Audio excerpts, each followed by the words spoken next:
জানেন তো, আজকাল আমার খুব ভয় করে। হ্যাঁ, আজকাল আমার কারণ বা অকারণে খুব ভয় করে। তাই আমি ভয় থেকে পালাতে পালাতে গলিপথে বারবার পথ হারাই। আর পথ হারালেই আমার আবার ভয় করে। আসলে সত্যি বলি, আজকাল আমার সব কিছুতেই ভয়। আজকাল ভোরে মেয়েদের গানের রেয়াজ শুনতে পাই না। ভোরের রাস্তায় বেরোলেই খোলা জানলা দিয়ে আগে যেমন ভেসে আসতো, আর আমার পা অজান্তেই আটকে যেত হারমোনিয়াম নিয়ে বিছানায় বসে সুর তুলে চলা সেই কিশোরীর চেহারার কল্পনায়। চুপি চুপি ভেসে বেড়াতো। আজকাল আজকাল সেই নরম ভোর যেমন নেই, সেই কিশোরীও নেই। আর নেই বলেই আমার খুব ভয় করে। তাই আমি সকালে কখনো হাঁটি না। আর আজকাল আজকাল আমার ছাদের কোণায় ভোরে বা বিকেলে সূর্য ঢলে যাওয়ার আগে ঘুঘুর ডাক, বাড়ির উঠোনে চড়ুই শালিকের কাঁচর ম্যাচর শুনতে পাই না। পাখিগুলো জানেন তো, সবাই উড়ে গেছে। কোথায় গেছে, কেন গেছে, তাদের হাসি খুশি জমাটি হুল্লোড়ের দিন কারা চুরি করেছে জানি না। কিন্তু তারা আর নেই। চারদিকে এমন সব চুপ, নিঃসার।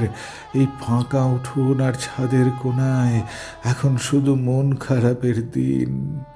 তাই জানেন, খুব ভয় করে। এখন আমি তাই জানলা দরজা বন্ধ করে ঘর বন্দি থাকি সারাদিন। আজকাল আজকাল লক্ষ্য করেছেন কি, কেমন জানি ছোট্ট ছোট্ট বাচ্চাগুলো আর কারণে অকারণে কাঁদতে চায় না। ছোট্ট শিশুটি, সে যেন আমার চোখের ভিতর দিয়ে আমার মন দেখতে পায়। একটা মৃত মানুষের হৃদয়। শিশুর অবাক চোখে, আচ্ছা বলুন তো, সত্যি কি ধরা পড়ে যায়? সে কি তাই ভয়ে বা বিস্ময়ে কান্না ভুলে তাকিয়েই থাকে? উত্তর জানা নেই। তাই তো ভয় করে। তাই আমি বাচ্চাদের আর কোলে তুলে নিতে পারি না এখন। ভয় করে। একদিন আসুন, দেখবেন বাগানে ফুল ফুটিয়েছে কত, গোলাপ, রজনীগন্ধা, জুঁই, এমনকি গন্ধরাজ। কিন্তু জানেন তো, কোনো ফুলে গন্ধ নেই। তাই আমার তাই আমার সাজানো বাগানে যেতেও আমার ভয় করে। আজকাল তাই আমি নিজেই আমার বাগানে যাই না। ছোটবেলায় ভোরের বিছানায় শুয়ে শুয়ে আধো আধো ঘুমে দূরান্তে বাংলাদেশের শ্রীবঙ্গলে রেলগাড়ির গু আর ঝিকঝিক শুনতে পেতাম। আমার ছোট্ট ভাইপো ভাইজিদের জিজ্ঞাসা করলাম, তারা কি বলে জানেন? তারা নাকি এখন সেই নিঝুম সময়ে রেল চলে যাওয়া সেই সীমানা ছাড়ানো ঘুম পাড়ানোর সুর আর শোনে না। রেলগুলো কি হারিয়ে গেল দিগন্তের পারে ফিরে না আসার দেশে?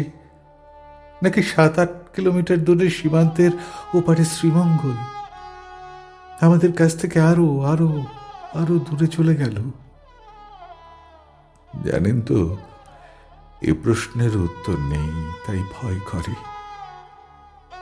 আমাদের প্রেস ক্লাবের প্রাচীন শিরীষ গাছটি কেটে নিয়েছে অনেক দিন, কিন্তু এখনো সে ডালপালা মেলার চেষ্টা করে, কিন্তু পারে না। ওই অসহায় শিরীষ গাছটির দিকে তাকালে আমার বুকের ভেতর শিরশির করে। আমার কেন জানি ভয় হয়। প্রাচীন হলে কি এভাবে ছেঁটে দিতে হয়? আমি জানি না, প্রেস ক্লাব জানে না। জিজ্ঞেস করেছিলাম, জানে না ক্লাবের সামনে দাঁড়ানো বুড়ো রিক্সাওয়ালাও। কি জানি, কেন জানি আমার তাই শুধু ভয় করে।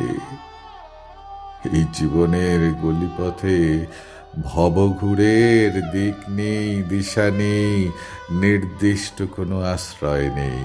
আর নেই বলে গলিপথে ঘুরে ঘুরে একাকী। আমার জানেন তো, এত ভয় নিয়ে বেঁচে থাকতেই যে ভয় করে।